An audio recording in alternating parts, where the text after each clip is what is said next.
Well, good afternoon. It's about 3 o'clock, I think. Yeah, it's a little after 3 o'clock. I came up here this evening to a stand that I actually haven't been to all year. It's a stand that we put up in the summer in just a classic funnel. It's a pine thicket, bottlenecks down to about 40 yards wide on the side of this hill. And on past it, the side of the hill continues for about 200, 300 yards. And it's just nasty thick, that whole 200 or 300 yards. They bed on that side of the hill like crazy. So I put us to come up here this summer. Jeff and I put a stand in this tree. It's not very high. It's like 13 feet high. But it's in a double pine tree. So it's pretty well hid. I've had a camera on this funnel all fall. Never hunted it, but I've had a camera on it. And literally every animal that comes anywhere near here comes directly under me. There's bobcats, foxes, coyotes, bears, deer, turkeys. Everything comes right through here. It's just a perfect funnel. The wind's really good tonight. It's blowing off the hill into the field. It's an overgrown field, and so we're gonna see what happens. I came up here about a week ago. It's December. There's like 2 weeks left in the season. Nope, there's 3 weeks left in the season. It's December 5th. And the deer sightings have plummeted like they always do this time of year. Unfortunately, North Carolina,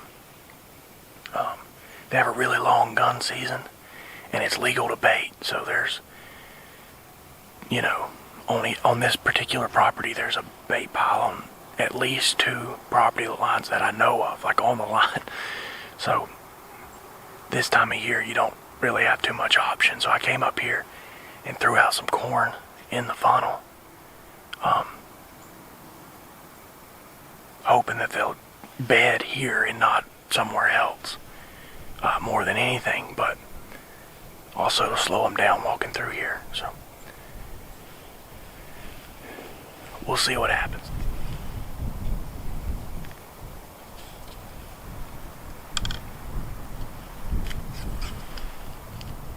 One thing about a pine thicket is they can get on you quick. I just had sat down and got ready, and I heard a stick break. A big old doe was already making her way to me.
So fast.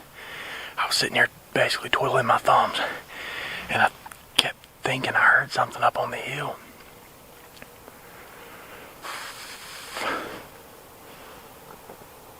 Kept thinking I heard something up on the hill, and just caught movement in the sun, and it was a big old doe coming down out of the bedding, and she worked her way right in.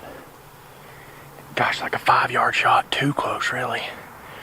She never knew I was in the world. Just leaned forward, found the hole in the little spot there, found the hole through the limbs.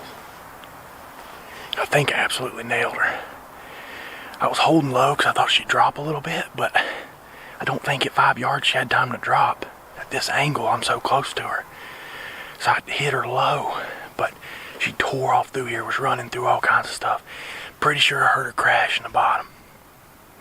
Not 100% certain, but I'm pretty sure she crashed right down there. My arrow didn't go all the way through her. I think it busted that far leg. She was slightly quartering away and her front leg was forward, and I think it went through and hit that other leg. We'll see.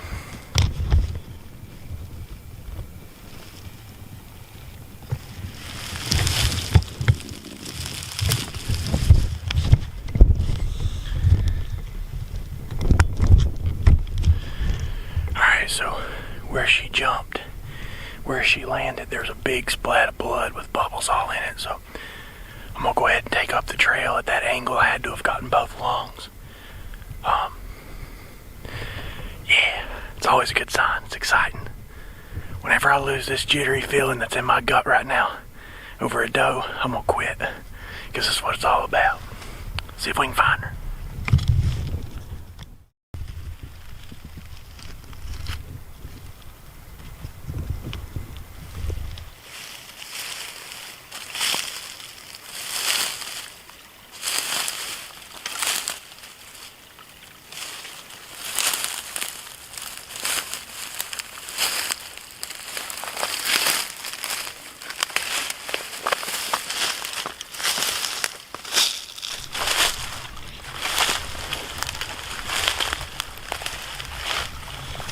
We'll try to get this done before it gets dark here.